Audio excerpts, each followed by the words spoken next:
Let me start out with I want to thank the Leon and the FREIA leadership in recognizing the importance of rebranding what we do. You know, that word landlord for years has really didn't really work.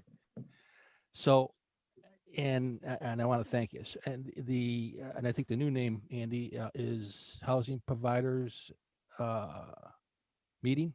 Housing provider Support. support. Yep. Yeah, that's what we do. We house folks. That's our business, and let's call it what it is. I think it's a better uh, uh, um, perception, and we like to keep that moving forward.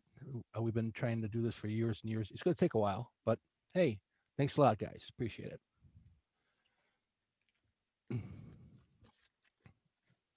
Any comments on that? Want to be called landlord? You rich, greedy pig, you? Falls in the same category as investors. You know, investors, we got money. Oh, yeah. And you're going to take that from the poor? Come on. We're going to cover. Actually, it's been 3 months since we've been here, and there's been so much has gone on. Beth and I are going to attempt to cover two main topics, and then we'll get into our personal stories as to what we're doing um, to adjust and to get through this just unprecedented time. And got anyone there, Gary? All right, You're good. so we have two. Beth, we're going to do the stimulus package. All right. So 2 days ago, the U.S. Treasury launched a stimulus package for emergency rental assistance, 25 billion. Each state is going to get a minimum of 200 million. Plus, there's some kind of a metric scale as to who gets what. And right now, we really don't know how it's going to be uh, um, launched and how it's going to be process right now. In fact, we don't even know the agency that's going to be doing it because 2 days ago it went to the state. From the state, they got to give it to the local municipalities agency or whoever called the grantee to fund and administer that program. So we'll try to touch base with the basic what it entail, what's required, what to expect, and actually it's a good thing. There's been a lot of talk that this is going to be pretty similar to the PPP in terms of activity and people just rushing to the gate to get the money. So we want to be a little bit prepared to try to get that, to be in line, front of the line kind of thing. So it's an application process pretty similar to the CARES Act. Again, we don't know what entity is going to be launching it, whether it's one or more than one. But unlike before, the tenant can apply as well as the landlord can apply. And what's available is 12 months of arrears of past due rent, 12 months. And there's also 3 months in advance. That comes as part two. I think they want to get rid of all the back rent first. Tenants do need to qualify. They got to show a proof of income. They got to show that they have been financially affected by COVID, by a number of different ways. What show of unemployment documentation. They've been unemployed for 90 days or more. Their W-2s and folks that are in the 80 um, area median income AMI 80%, they qualify. The ones that are in the 50% AMI category have a priority. They're the ones going to go to the front of the line. These are the folks that have been the target for this whole program is really for those folks that have been truly affected. You know, they've lost their jobs, they lost employment, and not gaming the system, and they have to kind of prove that. Um, see what else is going on here. How many of you have heard of this being rolled out this week, or is this all kind of new to you? If you've heard of it, because it's a lot of people. I didn't know this was going on. So, Beth, as I review this, why don't you jump in with a couple more points? So some of the other points that I took away from a couple of the calls I was on is First of all, like Karl said, the federal government's doing 25 billion, then it goes down to the state, and New York State seems to us has not picked which agency is going to kind of do all the paperwork, accept the applications, and give out the money. So that's what we're waiting to hear, because we don't even know how people can apply. One thing that I did find was interesting, and Karl and I discussed this earlier, is let's say somebody owes 10 months of back rent and the state is only going to pay you for 5 months. You have to accept that as payment in full. So you're not getting all 10 months. They're giving you 5 months, and you're agreeing that you cannot take them to court for the other 5 months that are not covered. But the thing that Karl and I were trying to decipher is we don't really know. They said, you have to be under the median income, you have a certain percentage. You, if you're on Section 8, you do not qualify. Any federal subsidy kind of disqualifies you. I don't know if that falls under DSS, Karl. Do you know? I don't know. You That's a see, I great don't know question. that either, because that's county funded, which I would assume is state funded. So I don't know about that, but we don't know what the calculations are going to be to say, okay, we're only paying 5 months of your back rent versus if you, let's say, legitimately lost your job and couldn't get unemployment, then they're going to pay all 10. So we don't really know the specifics in that yet. So that I thought was interesting, because it's kind of a catch-22, because if somebody owes you that much money, are you just going to take the loss, or are you going to deny it? And then my question is, if I were to deny it, finally go to eviction court, God only knows when, will the judge come back and say, no, you were offered money and you denied it? So I thought that may be something interesting. What do you Yeah, think of yeah. that? My position. And by the way, if anybody on the call has new information or fresh information or information that we might be saying wrong or not correctly, jump in. Please jump in, because this is all new to all of us from right now. Um, but again, it's a business decision. Something's better than nothing, kind of thing, right? So. I don't know where you stand with this, but if they qualify for 5, they owe me 9. I'm taking 5, moving on. I Absolutely. mean, let's be real. That eviction process, now we're going to go through that in part 2. It's wild west out there. There's so many reasons why you're not going to get those folks out for many months down the road, and we're going to go over that a little bit down the road. So take the easy way out. Get the funds that you can, and move on. Beth and I were saying, who's establishing that it's only 5 months? The bills, you're allowed 12. So who says you only get 5, right? So we're going to learn that as we go forward here a little bit. The other Any other? thing that I thought was kind of misleading is, yes, landlords can apply on the tenant's behalf. However, if you read through the documentation that needs to be provided, you still, yes, I'm sorry, let me rephrase that. You can apply on the tenant's behalf, but you require their signature. So they just have to agree that you're going to apply for them. However, you still need, from what I understand, the last 2 months of pay stubs or unemployment, any income. So you're still going to require documentation from your tenants, even to the point where if they are on unemployment, they have to provide you with the unemployment documentation. From what I understand, I don't think that they're going to just take a screenshot of your unemployment deposits.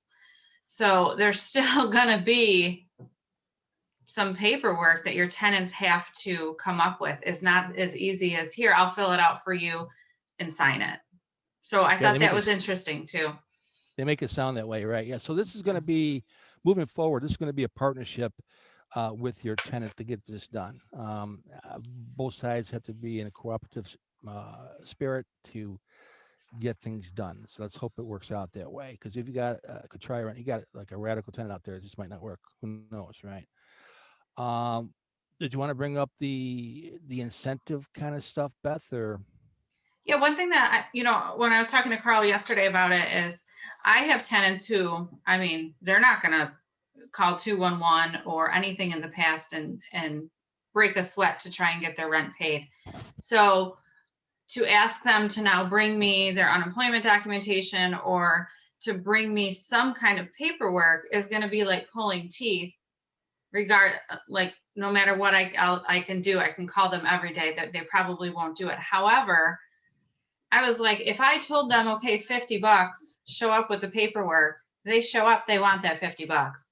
Karl took it one step further, which I thought was genius. He said, what if you told them $5 per piece of paper they bring in? So if you need per documentation. Per documentation.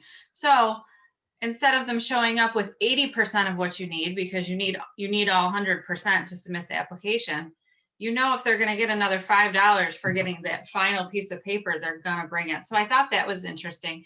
And I think any landlord probably would, you know, be happy to pay $50 to receive a couple months of back rent. So that was a thought that we were throwing around there. And another strategy that I implemented with the CARES Act funding, again, think incentive, get them to act, right? And usually money does it, or yeah, just money. So I offered this: if you complete a third-party transaction, the process to get financial emergency help, and all the background is paid, including the current month, okay, you've just won yourself 1 month's free rent. And that worked on a few cases. In fact, January, I got 3 people that used that for the January. That's their bonus month. It worked. I mean, we're talking people that had 5-6 months paid. They went after that agency, man. Boom, I get a month's free rent. I'm in the program. That's just another idea. Any other ideas in terms of how to help or get your tenants to get this done? How about you, Chad? Kind of like the incentive of, you know, dollars for documents. I like that. I think we'll label it that. That's funny. Yeah. Dollars for that.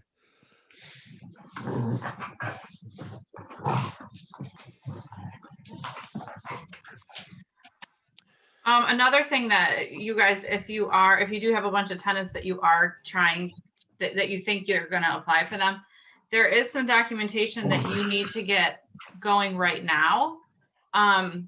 You need their full rental ledger from March 2020 forward.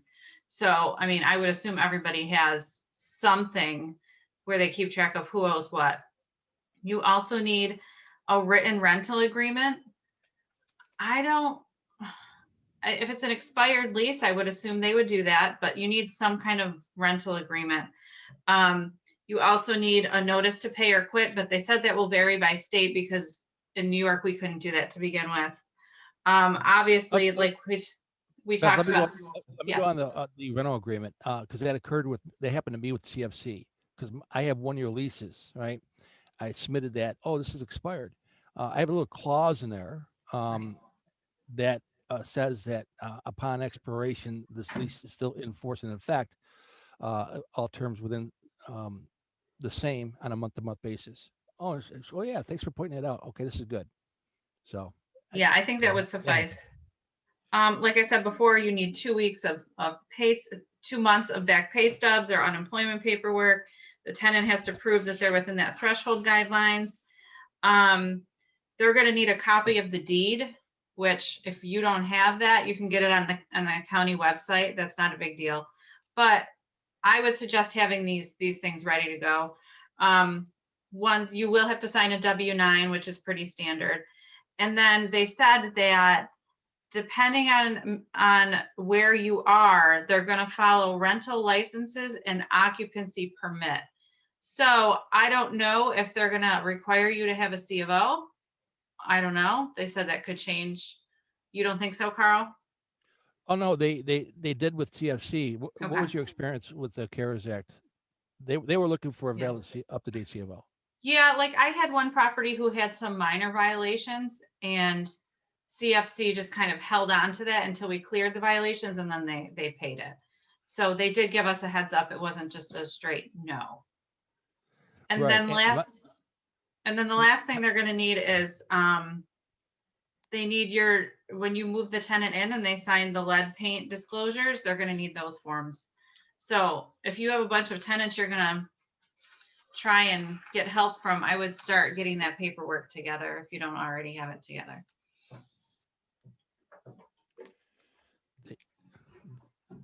The on the C of O thing, there was a couple cases where I had to educate them on, health and safety focused stuff. They didn't know what that was. Yeah. And once they learned that that's really what holds up this kind of activity is a health and safety on the property. So not just the fact that you don't have a C of O. So I actually had some that they just kind of let through. I think they were kind of up against the wall to get rid of money. So they kind of like, let's loosen up that little requirement right there. They got that ability locally to promulgate rules and requirements. So we'll see how they roll this out. By the way, as we're going through this, anybody have any questions, go ahead and unmute yourself and spit it out. I got one more point to add to this rental relief program. This bill coincides with the CDC moratorium. The CDC moratorium on evictions, where the tenants have to provide a hardship declaration that's provided by, who provided that one there? Oh, not that one. Hold on. CDC. Yeah, it's on their website. It's like 3 pages long, but they have to provide a hardship letter, a number of things of which they need to prove or for it to be credible in court. That was extended. The first round extended to December 31. When Trump did the 908 billion, it was extended to January 31. The day Biden took office, he signed an executive order to extend that to April 1. So this moratorium on federal evictions now has been moved to April 1 if they provided the hardship letter. Well, even though we can't get to court yet, but you get the idea. So there's another part to this bill that was passed. Isn't the moratorium on the federal moratorium only on federal buildings? No, it's for all residential properties. It's not. It doesn't affect commercial. It's residential, and it's for non-payment of rent only. All other types of evictions can proceed, except the next part we're going to go through will prohibit you from doing that. So we have two things working alongside each other. One's federal and state, and we're just covering the federal stuff right now. The state's the bad news. We just gave you the good news. Okay. Question, isn't one of the requirements to get one of the eviction prevention grants that the applicant show that they now have employment and that they will be able to make their subsequent rent payments? Great question. That was one of the sticklers with the CARES Act going forward. And one of the big reasons why many were denied, that was one of the requirements. They have to show that they could continue maintaining future rent. Now, Beth, I think you have a little more experience with that, with that CFC thing. What happened with that? Yeah, so pretty much if the tenant wasn't able, let's say they owed 4 months of back rent and CFC was going to catch them up, they had to prove that they could still afford to live in that housing. So they had to show that they had enough income to sustain, $1,000 a month rent. If they only made $800 a month living in a $1,000 a month house, CFC is not going to catch them up because they're just going to end up out of the house anyways.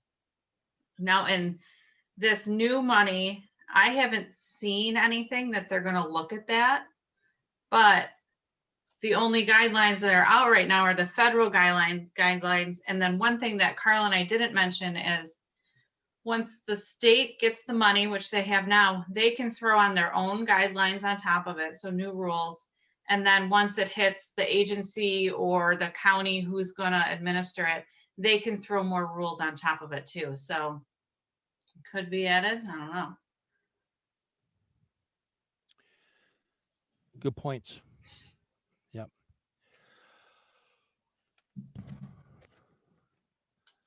I think FREIA, if we have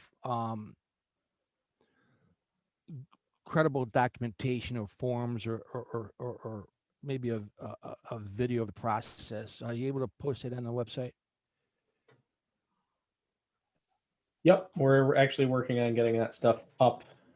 Next week is the plan to at least start, if not all the videos, but at least documentation and paperwork up for members behind the paywall. So they'll have to log in to access it, but there will be a page for all the current up-to-date documentation, all the notices and all that craziness. So we'll borrow heavily from Jamie's site to get it done. Yeah, that's loaded, boy. I could spend a month in that place. Yeah, so Monday, 3 days from this whole thing will be completely different. Our Mhm. conversation, what we're going to give out will be all different. But by that time, we're going to know, all the details, the process, what it takes, and the do's and can'ts, and all that kind of stuff. So, so next month will be a whole different update. Are we ready to move on to the state tobacco? Yeah. So, right around the same time as the federal act, the state jumped in and passed on December 28th, passed a COVID-19 Emergency Eviction and Foreclosure Prevention Act of 2020. And I think some of you have learned some of the things about that. Is anybody not familiar with what we're talking about? It's kind of new, but anyway. So let me just touch upon some key provisions here, and it's pretty.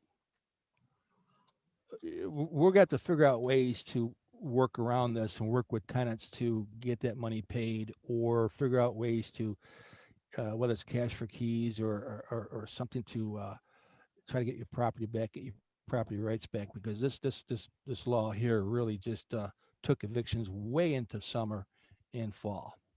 So let me just touch upon this. The major points to be taken from the new legislation: tenants now have the opportunity to sign a hardship declaration. This is another one, not the CDC one, but another one, which will state that you are experiencing financial hardship due to COVID, whether it's a loss of income, increased expenses, etc.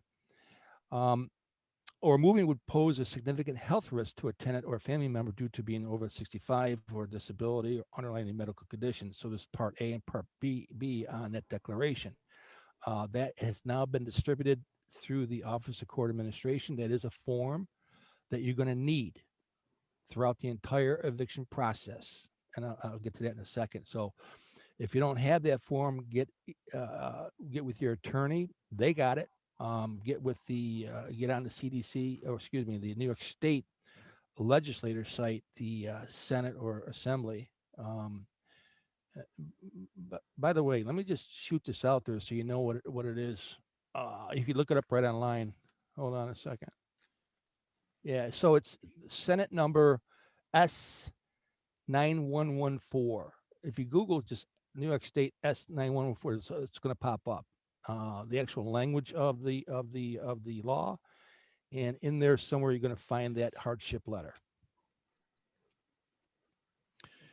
And how fast they passed this law. This one, it was like it went into committee a few days before Christmas, passed about a week or two later. Anyway, so the tenant signs the declaration. Now, here's the problem. Unlike the CDC form, there's no way to contest it. There's no way to challenge it. There's no way to, all they have to do is sign it. That gives them to May 1. Yeah, you heard me. May 1st. You can't do anything to May 1st. And that was a deal that they worked out. They wanted to do it until July or August, and the Sept- deal I think it was was May. Yeah, September 1, I think is what it was. But anyway, yeah. Yeah, it's crazy. So we're going to go through the different scenarios because some have pending evictions right now, some have post warrant, pre warrant. But right off the bat, there's a 60-day moratorium for any filing. Right now, the city court's not issuing court dates, or I'm not sure if they're accepting filings. Beth, do you know? I don't know. Don't know. Yeah, it's like shut down. It's shut down. 60 days brings us to February 28th. Okay. I plan on serving my 14-day notices 14 days before February 28th. I'm just going to do that anyways, just see what happens. So there's no disputing the contents of the affidavit. Once the tenant signs it, it's an immediate halt. Everything goes to May 1. Now, this is where it gets a little murky because throughout the process, the court wants to see that you have distributed that form to the tenant throughout the entire petition process. Starts with the 14-day notice, right? That needs to be with the 14-day notice, that declaration. This whole bill is, it's a mass effort to get this hardship letter to tenants at every step of the way. That's really what the thrust of this is. So it starts with the 14-day. That needs to be with it. That's why you need to have that hardship letter. Get it from somewhere. By the way, do we have that linked up anywhere, Andy? Do you know?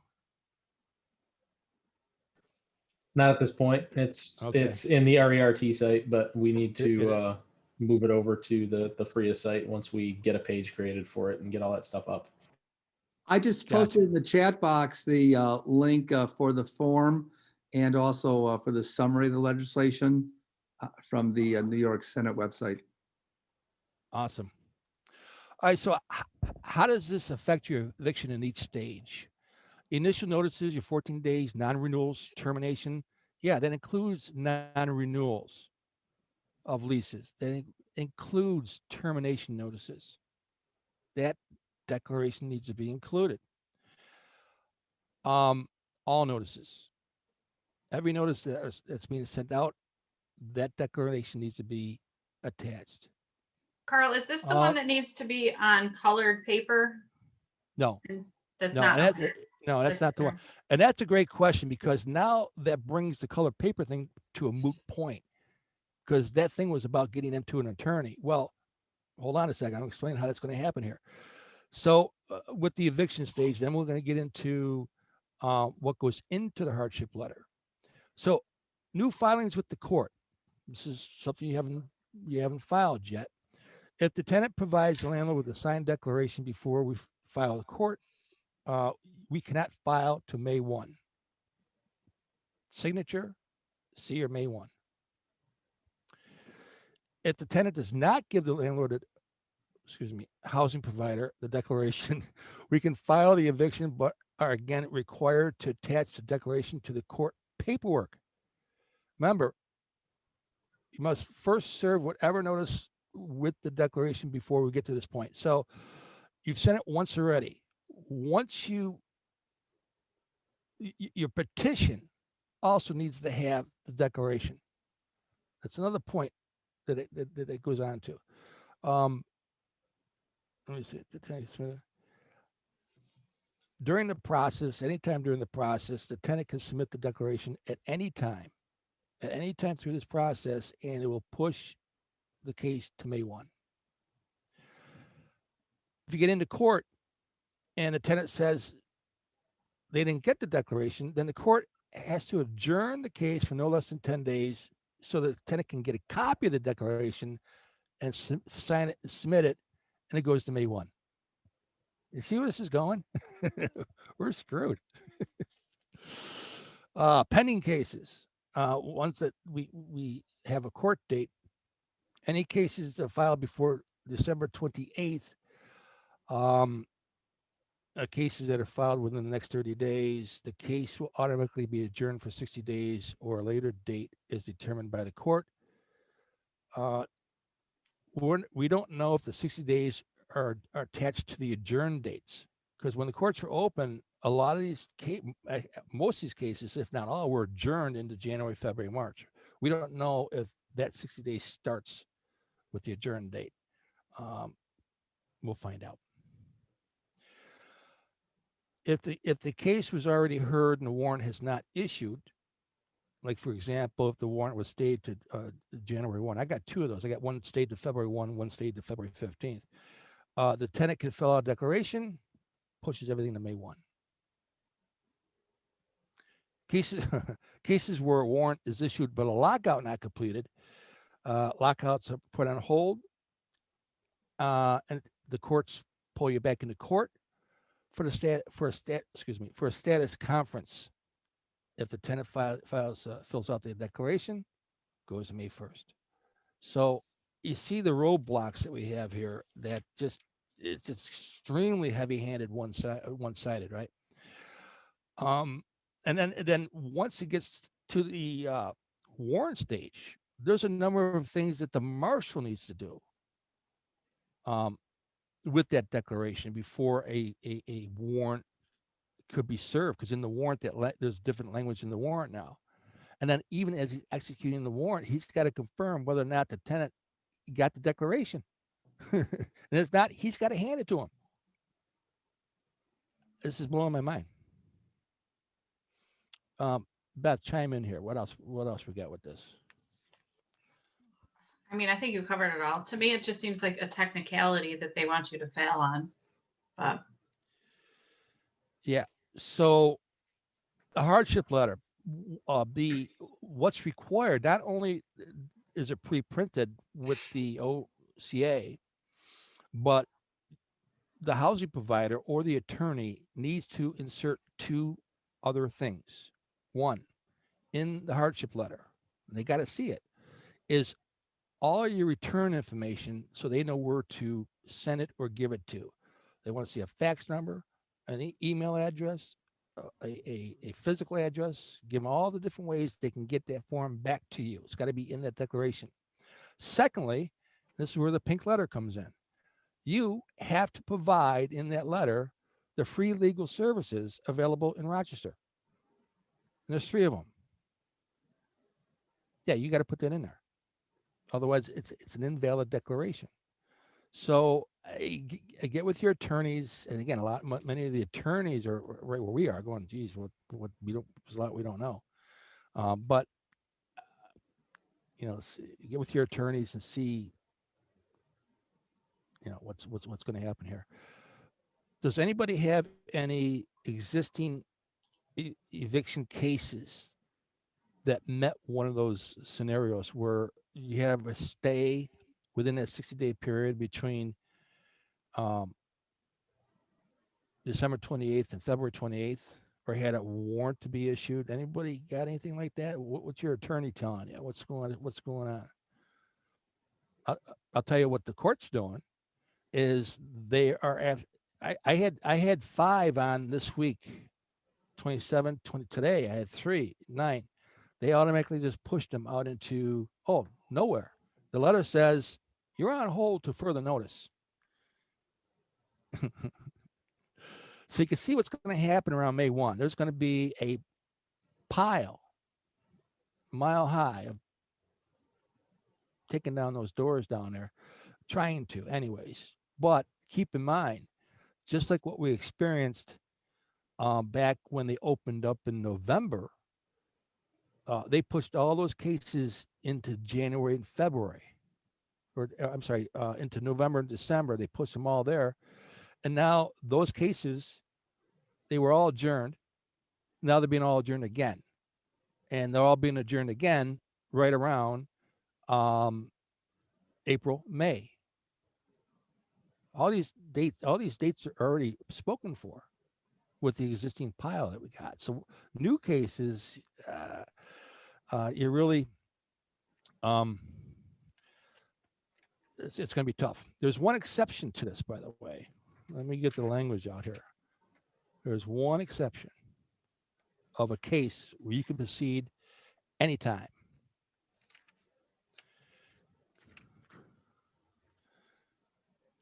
Here, I want to get the right words on this because these words you actually have to put in your petition actually.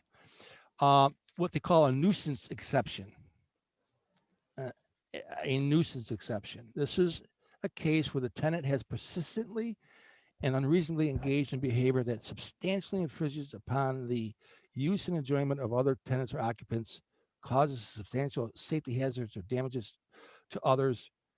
They may continue to be heard with certain qualifications. Now, a mere allegation, you'll get thrown out. They want to see solid proof.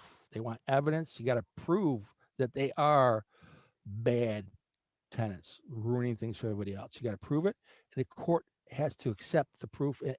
Yep, yeah, he has convinced me with his proof and evidence that you meet that definition, you're out. That's a high standard to really to get through because video clips. I have one case where I actually have a tenant in the same building willing. He doesn't care about the safety thing, willing to come down and testify in person with the one tenant that's causing a problem. I got two like that, by the way. I have written testimony. I have pictures of the damage. I have another tenant that's willing to testify. The other thing that's really can sway in your favor is police calls for service, any kind of police documentation.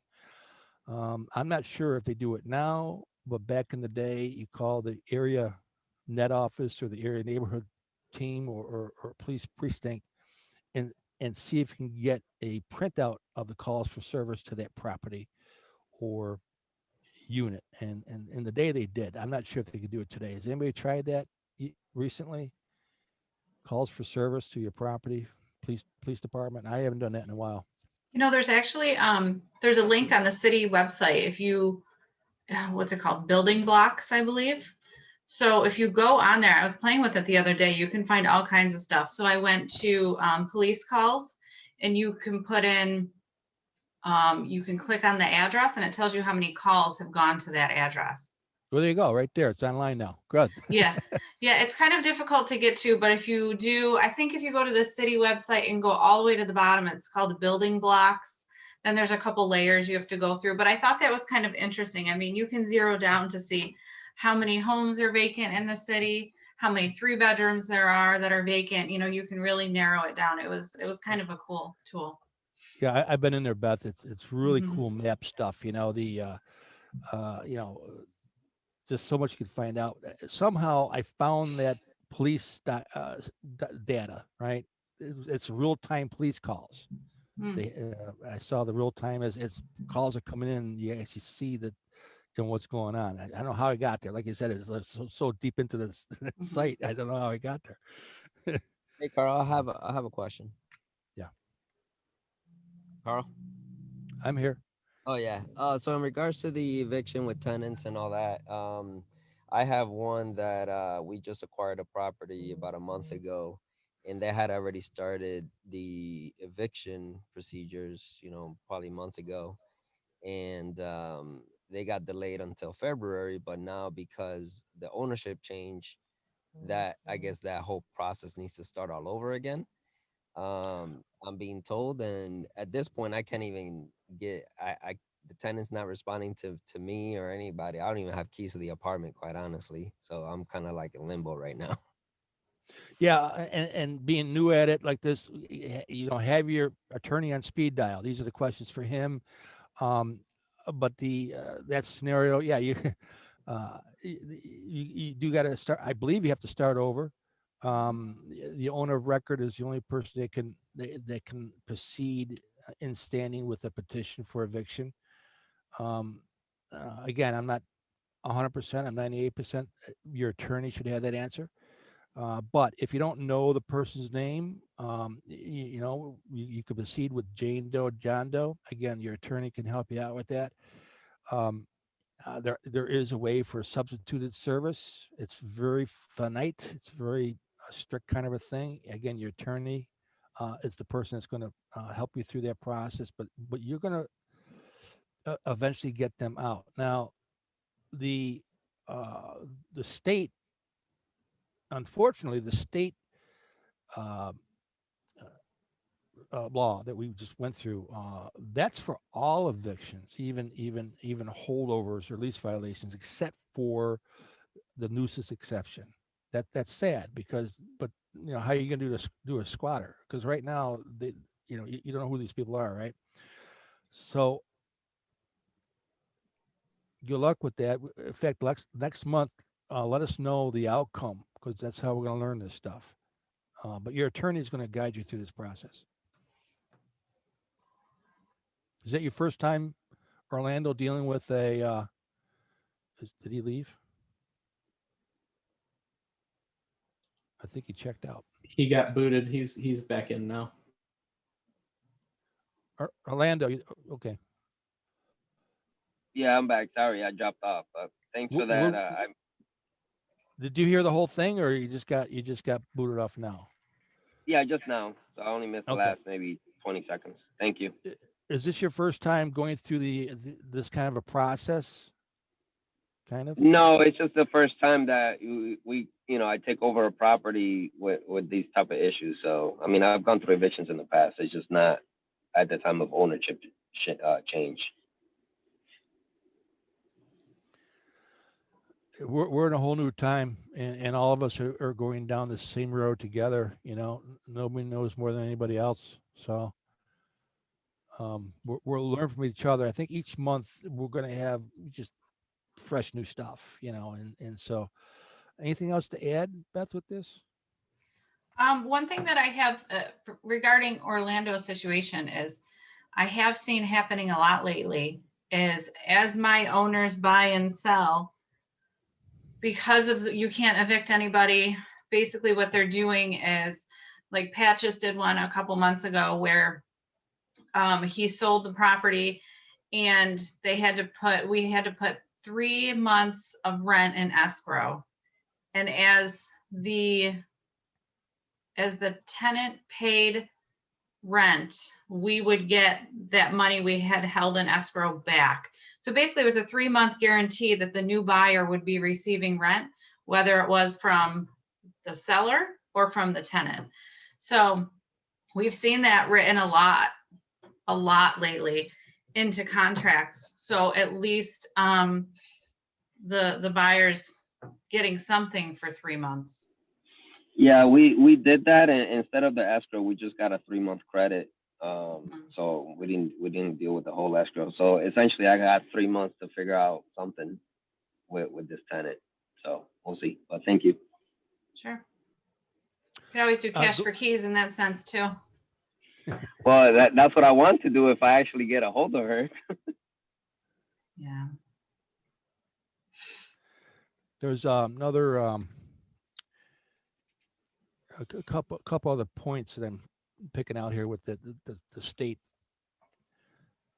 Prevention Act here is if the court has awarded you a judgment in favor of petitioner on or before December 28th, which was my case, on the basis of objectionable or nuisance behavior activity, prior to permitting an eviction, the court shall hold a hearing to determine whether the tenant is persisting in such conduct. So they go back to court and you got to prove it again. That's another point of that. There's the other one is this hardship letter, again, all along the way, 14-day notice, petition. The court clerk needs to verify. You got to show it to the court. Before you file a petition, you got to show it to the court with an affidavit that tenant got a declaration before they'll take a filing. It's another spot there. There's also court confirmation. So if you're in court, you got that far, by the way, and you're actually in court, the court then must confirm with the tenant on the record whether or not one, did they get the declaration? It's either yes or no, but it gives them the opportunity to get the declaration if they didn't, and it gives them the opportunity to submit it if they did. This is in court. This is why you're trying to go. It's another step to move that to May 1. I'm seeing a half dozen or so, 5 or 6 points in this process where it can get muddled or get to the point where you didn't comply correctly with the potential for, with dismissal. So, and I don't think the courts even know how they're going to deal with this. I hope they're going to be meeting and figuring out a rational way to be consistent and be reasonable. Because this whole statute is just not reasonable. Hey, Carl, Carl, oh, go ahead, Gary. is this a new law that's going on forever, or is this just to do it between now and May 1st?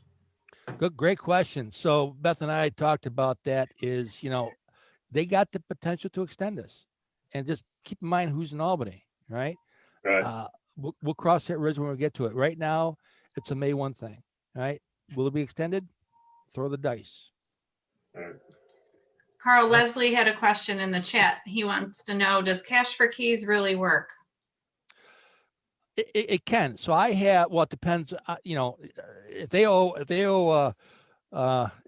months in the rent and you give them $100, no, it's not going to work. And they need to really feel the motivation with sizable money. So each month I do mail out, and once in a while I visit the most egregious cases where I offer the cash for keys. It's a contract thing. And each month I have 1 or 2 that does accept, but that's out of about 25, 30 that get that offer. So it's being done, but it's very minimal. And I think the mindset here is, I don't really need to worry about moving because I can't get evicted right now. So I'll wait until I have to kind of accept that deal. But I think the key there is a lot of the people that we're probably dealing with, they live day to day. So they only think about today. They're not thinking about next week, next month. So like Andy's kind of thing on the side is, if somebody owes you for 12 months, you're not getting them out with, $500, $2,000-3,000 when they haven't paid you for 10 months. Yeah, it hurts. But if you look at the future, and you're not going to get them out for probably, let's be honest, 9 months, another 9 months, you may as well just cut your losses, start over with somebody new. That's my opinion on it. That's a smart one. That's a smart business decision. Think of it as a business decision. Right.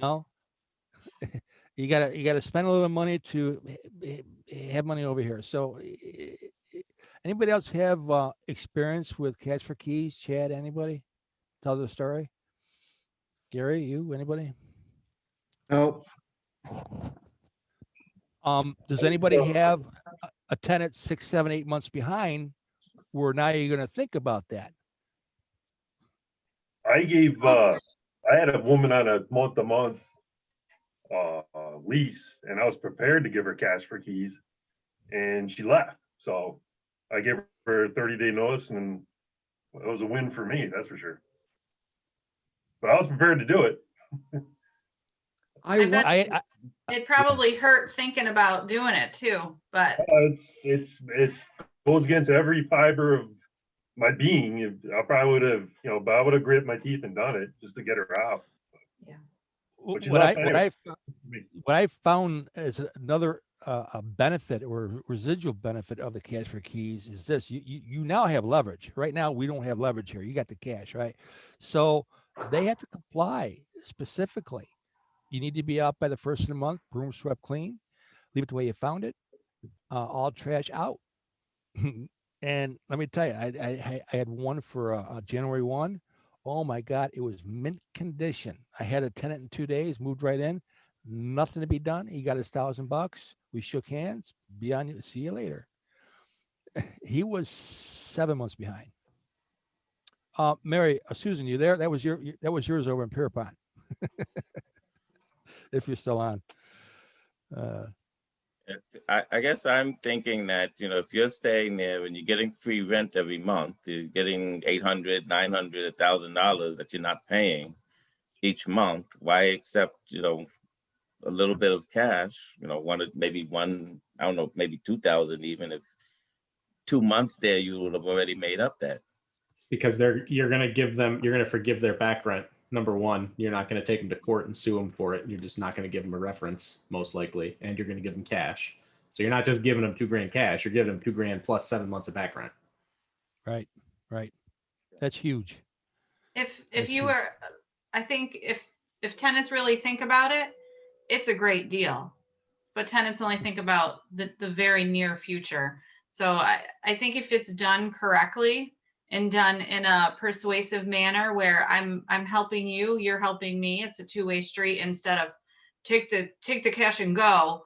I think you have to make it work for them and make it sound like Andy said, you're actually doing them a favor, helping them move along in life so we could all just move forward.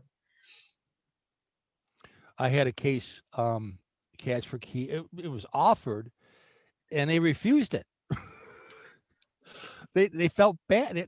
This one here was like 9 months behind. Nice ladies, and you're gonna notice a difference between a quality tenant and one just, I don't want to say bad tenant, but just the ones that just take advantage and just live day to day. There's a big difference because their response is going to be different. And that was evident with this one case. She goes, I can't do that. I just don't have the conscience to do that. For you to give me money for me to move, and I owe you 7 months rent. Tell you what, keep the money, Carl. We'll call it even. They left the place mint condition, moving ready.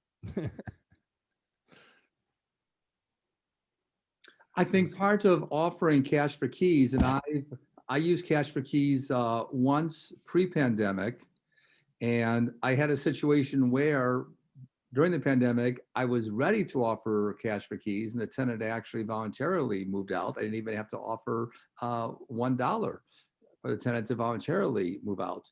But I think that whenever doing cash for keys, a lot depends upon presenting it in a way which first maintains the dignity of the tenant, treats them respectfully, number one. Number two, explain to the tenant what the consequences will be if they do not accept the cash for keys offer. Number one, that you will pursue a judgment against them in small claims courts. Number two, this will hamper their ability to rent their next apartment. Number three, it will damage their credit score. Certainly. Yep. Absolutely. Yep. What about them saying that they will move out, or even saying that they did move out and then coming back a week later to say that, no, this is still their place? Then It's back into eviction again. Right? Well, let me respond to that. So that's an example of the difference between a quality tenant and a non-quality tenant. A quality tenant will never do that. I've been doing this for 38 years. Okay. Whoever said that, Tony, not once has that ever happened to me. And I'm talking well over 5,000 leases and rentals in my time. Not once. I'm not sure if anybody else experienced that, but it's an extremely rare situation, in my opinion. Anybody want to respond to his scenario? We actually had it happen once. It was in a rooming house, so it was a little different situation, but we did offer him cash for keys. He took it. But what we did was the paper that was signed at the property when he turned over the cash is we took his ID, put it on the paper, had him sign, took a picture of it, sent him a picture. We had the picture, we had the original. So when he came back, we just showed the police officer, listen, this person signed, this is their ID that matches the signature. Their ID was there, so they were there. And the cop was like, come on, dude, just go. So it didn't even go into any legal recourse because we had that ID there, and it wasn't just him signing it, which you and I both know anybody can sign anything. It pretty much proved that he was there. He was the one that signed it. So we were able to move on. So I think it's important to do something along those lines, is document it and have that documentation that the person signing it was actually, is that person. Another tip is if you're going to offer a substantial amount, and I think anything over 1,000 is substantial, you might want to be on the careful side and make sure somebody goes with you. You have two of you. You know, they know you got $1,000 in cash on you, right? So it hasn't happened to me or anybody else I know, but just be on the side of caution. You know, I mean, we're dealing in an environment where that can happen.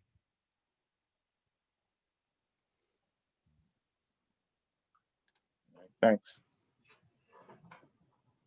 One more thought about cash for keys. Keep in mind that if you have a situation where you're considering cash for keys, a non-paying tenant with 3 or more months delinquent rent, you have a non-performing asset. Further, that tenant may do major damage once you finally do get that tenant out. So cash for keys may actually be a way of turning a non-performing asset once again into a cash generating asset. Having said that, Elliot, the market has shifted greatly out there. Inventory is almost non-existent. Unlike before, I never experienced this before, but because of all this going on, when those places, cash for keys, went empty, they were rented within 3 days, which is, you know, to a qualified tenant. So there's a line at the door. So there's a big shift in supply and demand out there during this COVID time.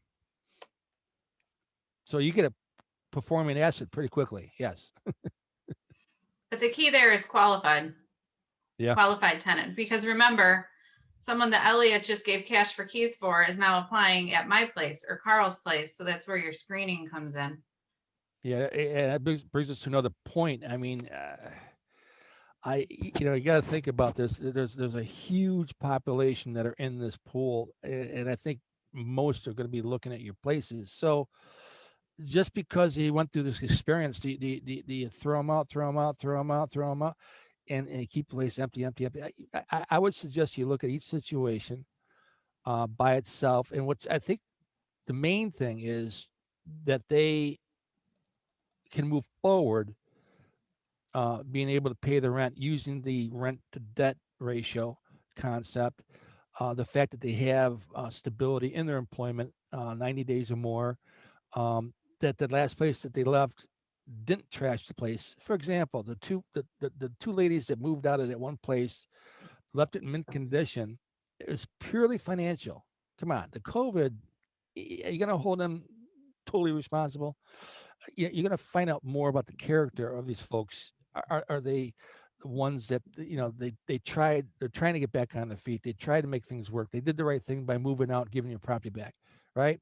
The stage of the game, we want to work with those people. If they can financially move forward, and maybe you know, to reduce your risk, maybe a co-signer might be warranted, maybe not. We can't do the rent times 3 program anymore unless they offer it to you. So everybody's not in that same boat of being bad because of COVID. So I think we have to be more aware and intuitive of this pool of people coming at us. And for the most part, we can recognize the difference. You know, you start reading character after a while, and you know what I mean. Otherwise, you're gonna have a vacant place for quite a long time. That's how we call, if you have a good tenant that you know is having an issue only because of COVID, and assuming that once this passes that they would be able to pay in the future, wouldn't you consider keeping them? Great question. Great question. You're spot on. So yes, there are many situations where they did that turnaround in your place. I've done this before. You want to keep them, and they went through a temporary setback. They're back on their feet. They're able to pay for. You just got an automatic tenant with doing nothing, right? Good point, Leslie. I've done it before, so that's a great idea. Carl, there's a question in the chat. What's rent times 3? Something we can't do anymore. Again, one of those laws. But anyways, it basically the first month, it's to reduce your risk a little bit. You require first month's rent, last month rent of your term, and a security deposit. It's risk reduction. Out west, Annie, I think you know that's almost mandatory out west. Out west, that's all they do. But that's something that's not common around here, but it's picking up steam. That kind of ended when the Tenant Protection Act started last year in June, which says in the law that we can't do that. So I've taken the position, unlike maybe some other ones, even though the law says that, I think the intent of the law was you can't require that for you to rent, right? That's the intent that they were trying to make there, that put that in. But if a tenant comes to you and said, I want to pay my first 3 months rent up front because I got my tax returns, yeah, go for it. They came to you. You didn't require that, which is the intent of that law. So I'm comfortable with a tenant coming to me and they want to do that freely without any, coercion or any pressure. Take the deal and go. But that's the rent times 3 program, also known as a double security deposit and first month's rent, either way.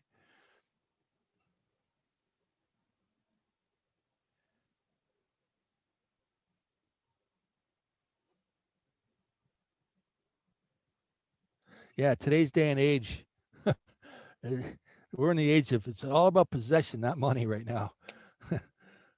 Possession, man. Any way you can get it legally. Because an illegal, that's one of the points in the new law that's now a crime. It's a misdemeanor.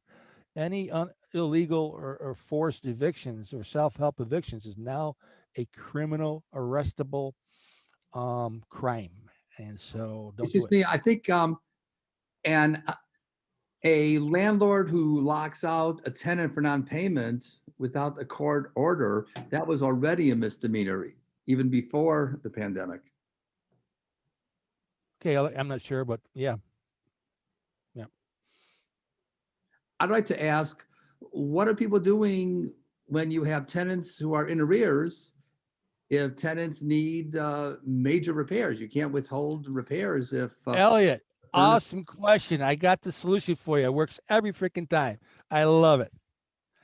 Now, you have the obligation to, in fact, we're kind of mandated to deal with emergency things only. No heat in winter, running water, electric. I don't care if you're 1,000 months behind. I'll take care of that.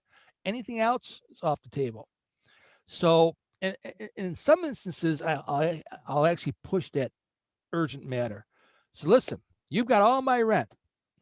You've got my authority to use any part of that rent to take care of that problem. Really? Yeah, go right ahead. Boom. Show me a receipt. Happens every time. This happened to me this week. Go ahead, Beth. Tell your story. This week I had a tenant. Our owner bought the property 8 months ago. She hasn't paid a dime in rent. She owes $4,500 in back rent.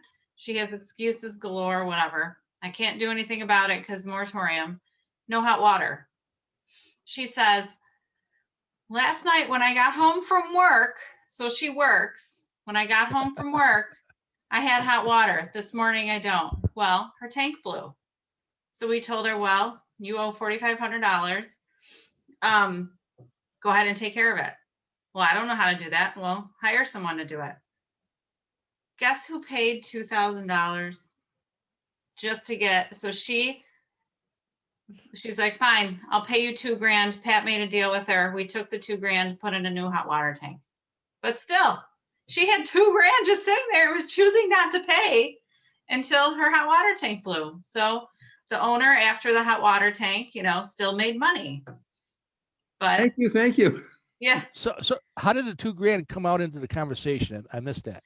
Well, Pat called her and said, hey, we're not doing anything with your hot water tank. You owe a bunch of money and you can hire somebody to put in a new hot water tank with the money that you owe. And she's like, oh, I've been trying, I've been meaning to make a payment. I haven't got around to it. So Pat's like, well, what do you got? She's like, well, I can give you $2,000. He's like, I'll be there in 20 minutes. So he picked up the $2,000 and we put in the new hot water tank. Oh, awesome. So see how that works? It works every time. And it has worked with us a couple other times. I mean, if it's no heat, we're not messing around with that. But little things, go ahead and fix it. Send us the receipts, and you better believe they send the receipts because they want it taken off their balance. Beth, I found a new income opportunity. Now, my company does this, right? So a tenant needs to hire somebody else, have them call me. Because I'm going to put in a $1,500 water tank. Yeah, exactly. Hey, I see a question from Tony Smith, I believe, saying that all the stuff we've been talking about is concerning residential property. How is it going to affect, or how does it affect commercial property? Great question. So this is all residential right now. As far as I know, and Beth, correct me if I'm wrong, both the federal and the state is residential. I believe you're correct. Yeah, you see, so residential because, that's their home. A business, you open the doors at 8, close at 5. It's a little bit different. You have a different clientele. You're running an operation. A home is a little bit different. So I want to go back to Mary Ann. Yeah, you can't use the rent times 3. And can we request pay stubs? Absolutely. You can request pay stubs, W-2s, tax returns, credit reports to determine income eligibility. And again, the rule of thumb is 3 times the rent. Monthly net income is no greater than 3 times the rent. So that's the rule of thumb that keeps people out of trouble. You start a lot of folks paying 50% of their income towards rent. It's going to end up in a non-payment rent situation sooner Now, or later. let me jump in here, Carl. I know this is something that we may have time to get to, but regarding pay stubs, you really got to scrutinize the pay stubs. People can buy a pay stub online for $9. That's fake. They put in Amazon. I go through this all the time where I cross-check the address on the pay stub with the actual company. Sometimes if it looks funny to me, or especially when somebody sends you a screenshot and you don't have the actual pay stub, I'll do the math to make sure it's correct, make sure their dates look fine. I have received fake pay stubs from people before. So I think you really have to do your due diligence on that. Let me take that a step further, Beth. So I don't request pay stubs. I request the pay stub and the part that has all the year-to-date figures. I need to see the Yes. figures because that's how I calculate their monthly net income based upon the annual income. You can't just do that with one pay stub. You could do it maybe with 8, 9, 12 pay stubs, but I like to look at the whole year because when you see the whole year, this is kind of obvious. This is common. The current pay stub says their net income is $500, but when you do the whole year and you average it out, they're making $320 a week versus 500. So something happened. We're going to talk about that. Yeah, at what point did your hours change? What? Oh yeah, they changed.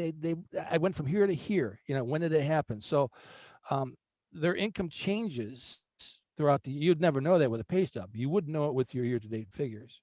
So that's important. Oh yeah, I had to go to Florida for a month. Did you have income? No. I had a funeral to attend to. I took. So you see, you start getting their the decision-making capabilities, their choices, and their how their money management skills, if you will. You start reading that within the year-to-date figure stuff.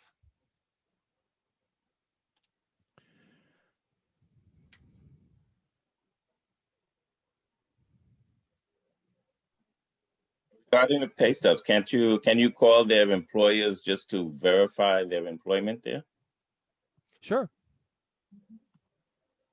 Sure, be careful with that. Like Beth is saying, you know, a lot of people cover further for these folks just to fabricate.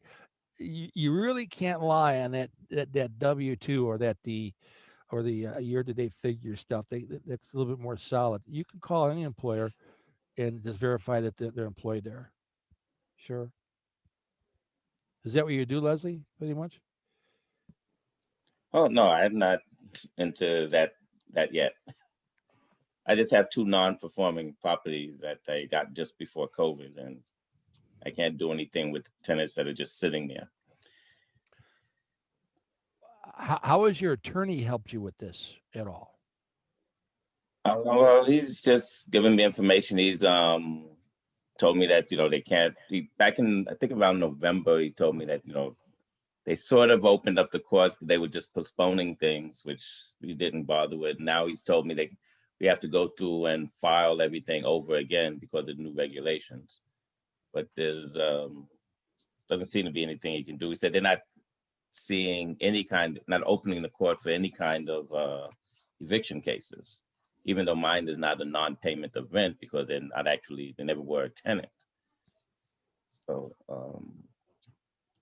I guess mine should be a little different once the courts open up, but basically he's saying there's not anything he can really do now.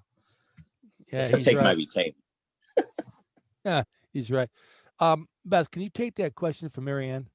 Yeah, Does anyone- actually, I do have I have a woman who reads tarot cards on YouTube, and she makes like $4,000 a month doing it. It's all just through she gets money through, I think, Venmo. So she sent me her Venmo statements, she sent me her bank statements, she sent me her YouTube actually sends her almost like a W-2. So she sent all that stuff. It was legit and it was pretty long term, and I haven't had a problem with it. It's hey, All it's a right. new world. Well, I just am curious because I haven't obviously dealt with that, and he's supposedly making $4,000 a month. It's just a pre-screen. I have no idea if it's legit. I haven't looked at anything. I just didn't know how far back I should be looking because it's all fun and games if you are a social media star until you get canceled for Right. whatever reason you say the wrong thing or. This is new to me. What's a social media influencer Yeah. star?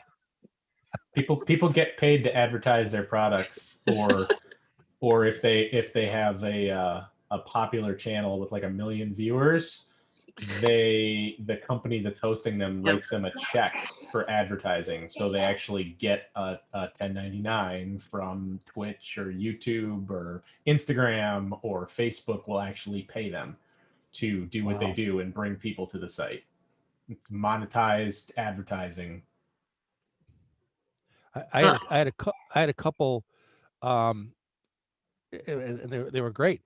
Uber and Lyft, right? Mhm. Most people do that part time or additional money. That was their job. I said, no, let me see they gave me an entire year's because they give printouts every week, and so they gave me an entire year of documentation of the Uber and Lyft income, and they qualified. Mary, you had a comment again, Mary Ann? Well, I was just going to ask, I mean, I guess am I within my rights to ask to see what type of business or social media, I guess, he's involved in? Absolutely. And I would check OnlyFans it or out something, too. I don't necessarily, I don't know.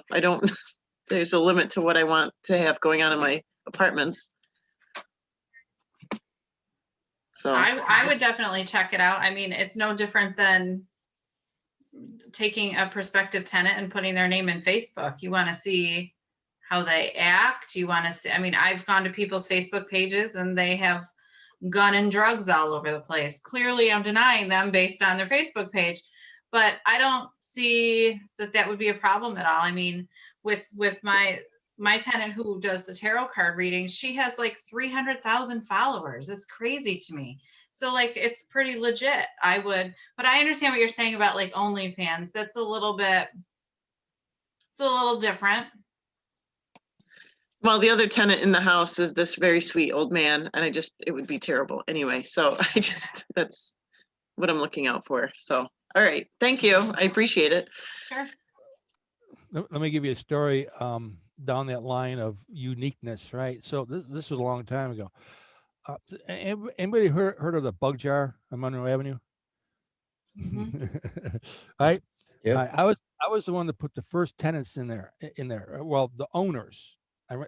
They came from California with that neat concept, and they're fresh in the Rochester.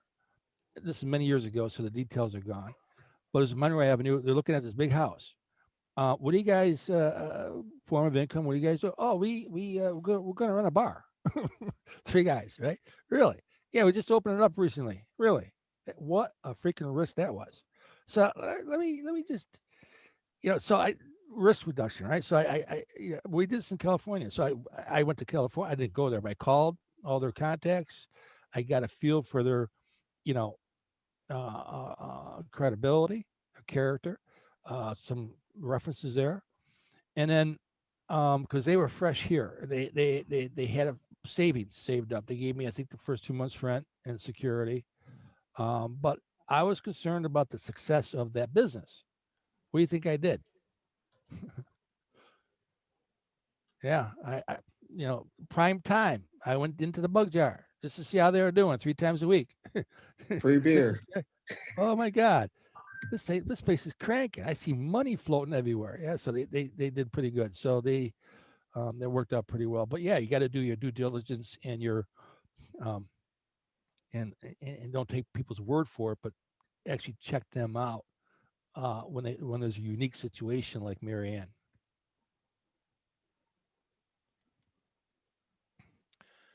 Along with the pay stubs and W-2s, keep in mind, nothing wrong with bank statements. We've been talking about cash paying tenants. How about the subsidized? Don't be afraid to ask for the award letters for SSI and SSD, the award letters for unemployment. They have them. They all have them. They do ship them out. So you have subsidized income. They provide verification of that all around. I'm just getting into Section 8 tenants. I haven't dealt with that before.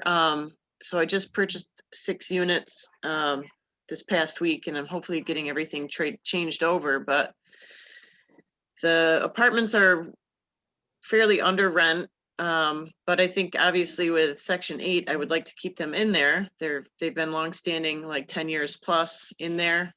Each apartment probably needs some rehab that they seem to be fine with living with it as is. But Beth is your go-to person for Section 8. Beth is right there for you. so maybe I can connect with you offhand. But anyway, I just didn't know, is Section 8 payment based on zip code, the tenant themselves, or? It's based on family size. So, Well, they're all just singles. okay. So they're all just singles. Mhm. So they have like a budget for what a 1-bedroom should go for. I mean, what's the rent? Do you mind me asking? Between $550 and $650, but markets rents, I mean, I have other ones in the area that are 900 or Yeah, I mean, something like that, but with Section 8, they require a 60-day notice to raise rent. Okay. So you have to give them Section 8 60 days and the tenant 60 days. well, But- I don't want to lose them either because of everything you guys so But I think it's fair. I mean, if I were you, I would talk to the tenants and say, listen, you're under market value. I don't want you to go, but it has to be a fair transaction. And a lot of times with Section 8, the tenant only uses 30% of their income to pay rent. So a lot of the time when you raise rent, their portion doesn't go up much at all. So you don't really want to play with the numbers too much because you don't want to be a little shady, but you do need to make it fair. If their rent's only 500, 600, like you said, I wouldn't go up to 900. That's a pretty big. no. But I think to make it fair, absolutely, maybe increase it $100. These Okay. are single houses for $600 a month. Well, that's the previous owner has owned. I bought it from. He owned them since the 70s, so it's been long paid off. He just, mows the lawn and keeps it up. He hasn't done a whole lot to it. All the maintenance and everything has been updated. There's a couple of tenants that are a little on the hoarder side, but I'll be talking with them about that too. But they all get along. It's like a little family in there. So that's the other thing, is rocking the boat. So I'm not sure what I've Pretty got certain myself that into. I know this guy. Do you? I probably know this guy. Anyway, so Yeah, Yeah. if you wanna, email me offline, that's fine. It's, okay, that'd be Pretty great. simple. Thank you. I appreciate the offer. I will. Sure. I'll take you up on that. okay, I'll put it in the side, Okay. in my email. So I have a question. So it's been several years since I've increased my rents in quite a few of my units. What's people's general consensus on increasing rents in this COVID environment, especially with everything that we're dealing with? Is now the time to maybe consider that? Because I know on some of my units they are below market. Just kind of wanted to get a gauge on what everyone's thoughts are surrounding doing a reasonable rental increase during this time. And I've been pretty lucky. My tenants have been paying, so I don't want to rock the boat. I haven't had to suffer through what a lot of landlords have had to go through, which I'm prayerfully grateful for. But just, again, wanting to be fair, what's reasonable in terms of the expectation on possibly raising it. Awesome question. Who wants to take that first? Well, from a consultant standpoint, I'm pretty sure everybody in this meeting got a tax assessment increase effective in 2020. And if you didn't raise your rents, that means you're now eating that as a loss. So you need to at least make up for that. But generally, most companies will do a comp study where they'll look at comparable units in the market in the immediate area, and that determines your average rent. And there are places you can go to look that up. There's people actually in this group who keep track of that neighborhood by neighborhood and charge a fair price. Yeah, I think my opinion on that, I would totally go with Andy. You got to make it a fair price. Now, if you go back to the beginning of the pandemic and it's April, May, and you raising rent, everyone thought the pandemic would be over in 3 months, but we're going on a year. You got to move on, and you still have to make it fair. So that's my opinion on that. I mean, I think you go up $50, $75 is more than fair. Yeah, don't ever be afraid to raise rents. That's part of the business. You need to. Your expenses increase. Align your rent with that. But I would kind of need more information to answer that adequately. It depends on a couple of things. Where's your rent now? Where's the market rent? If you're just touching that market rent, yeah, now's not a good time. But if you're like Mary Ann, you got room to move right now, no problem. And then how long has it been since the rent has been raised? And they're going to understand. They understand that your expenses go up. They expect it. And don't be afraid to do it. I've done a few during the COVID. That's because they've been there a while. It's been a while since the rent was raised, but my approach is my rents are typically below market to attract a better quality tenant. They stay longer, and at the end, there's more income at the end because they're longer. The rent's a little lower than normal. So as time moves on, as the rents go up, now I got room to move it up. In particular, the last 3 to 5 years, this market ballooned right out. I mean, it blew us away. I mean, 2-bedroom apartments doing 550 are now up at 700. So the market took off, and I'm down here. Yeah, I'm raising those rents to get to the market rent, but I'm not gouging the rent. The rent. So I've never really. Yeah, you're gonna get some folks that threaten. I'm gonna move. Go ahead. Right now, once they start looking around out there, I want to stay. I've had that happen a few times. Well, I'm going to go right ahead. And then within a month, they're going, man, those rents are crazy out there. I'm going to stay right Yep. here. I 100% agree with Carl on that. Yeah. All Thanks. right, thanks. And I know I have at least 2 tenants that I haven't raised rents on. One girl, she moved in. It's a 3-unit.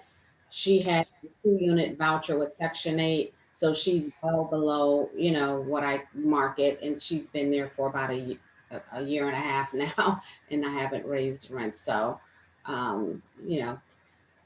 Well, I'll do some research and make a decision. Thanks, guys.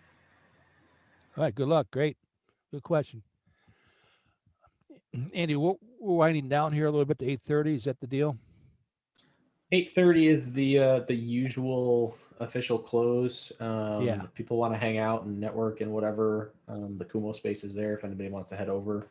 I don't know that I will tonight, but if people want to hang out and chat, we can leave this up for a little bit longer as well. When we switched at the beginning of the meeting, we tried to get Dave to talk about his slide, and he was Well, he's right there. AWOL, Look but at now him. he's back. So if he wants to speak for a second about his slide before everybody signs off, he can still do that. Let me share the He's been- screen. He's been smiling at us the whole time. Right there. There he is. Yes. Bam. There it is. Little technical difficulty there before. That's okay. We forgive you. Thanks, Andy. Yeah, the product I wanted to talk about this week was our gripper primer. It's a great problem solver. If you have anything difficult or challenging you need to paint, the paint has a hard time sticking to your painting over old paneling, painting over 50, 60, 80-year-old plaster. This is the product that you want to use. Gives you great sealing, blocks out stains, and it just sticks to everything. So if you have problem surfaces, this is the product we'd recommend. If you're a FFREIA member and you put in a Pro Extra number, you get 20% off at Home Depot. They save $5 a gallon on this product. Living gripper for places that are difficult, challenging spots to paint. Andy, thank you for the time. You got it. I can endorse that, David. That's all I've been using ever since the beginning of time. Is gripper. I love it. And it comes in a gray and a white. Yep, it's a great primer. Really good. Thank you, Carl. Let's round this down with let's recap with what we should be focusing on between now and next month, because there's going to be a lot of changes. But right now, what's not going to change is that declaration. So your mission is to get both the CDC. Well, no, I'm sorry, the state declaration that's up on the site there. Eventually, it might be on FFREIA's site, but you'll find it on the I'm not the CDC, the Court of Office of Court Administration (OCA) site. It's in there somewhere. The declaration, and then add your contact information on there somewhere. I've done mine already, so there's room to put that information, and also there's 3. Anybody want to contact me, I can give you a copy of this. I'm going to put my email down here. I'll make it easy for you. The three nonprofit attorneys need to be on there too. So mine's all done. If you want to get a copy of mine, I'll put my email down here. That's one thing to focus on, and be prepared with your 14-day pay or quits coming right around February 14th. Beth, what do you plan on doing? I don't know. I haven't really thought about it. But what is your reasoning of doing? So you're going to have the 14 days served? Start serving them on the 14th of February. By a process server or just normal mail? Because you can't evict. Right. February 28th is when it runs out. Okay. The 60 days. I can't evict if. See, we're going to find out, because the first notice that they're going to get of this declaration is that 14-day pay or quit, right? Yeah, if they sign that, I can't evict till May 1, right? I got to get that process going. Now, there's a flip side to that theory, and I'm toying with this. I don't know yet. Is the moment they're aware of that declaration, that's a ticket to May 1. Do you really want to let them know about that? Mhm. Right, Beth? That's kind of my thought. I don't know. I see it both ways. I really do. So it's case by case. All right, so we'll see what happens right around mid-February. But I wish everybody well. Stay well with the COVID out there. Andy, any last minute words, and we'll sign off. I don't have anything in particular, other than we'll be putting up all of the February meeting information for everybody, as well as rebranding this meeting. It used to be the Landlord Support Group. Now it's the Housing Provider Support Group. And we have nice little new logos and all sorts of other stuff to go with this new kind of refreshed marketing effort and refreshed programming with FFREIA. And stay tuned. More to come. Well, Andy, let me just chime in. I don't think a lot of people know this, but I want to thank you for all the work you're doing. It's really having an effect. It's noticeable. Nice job. Maybe you want to take a second and let us know your job with all this. You're web designer. What else? I don't do any web design. We have a marketing firm for that, but I help Okay. find that marketing firm to do that. So I'm just doing some management consulting for FFREIA. Most of my wheelhouse is operations of multifamily properties. So it's kind of a nice change compared to yelling at people and telling them they're doing things wrong when they have a lot more money than you do and a whole lot more property. So, but when you find, like what I just did for somebody, I found him $149,000 a year. He's been pissing down the drain since he bought this property. So, sometimes it's good to be right. Awesome. Well, thank you, Beth. We'll see you next month. Thank you. Good All right, night, we'll see you all everyone. later now. You got to go.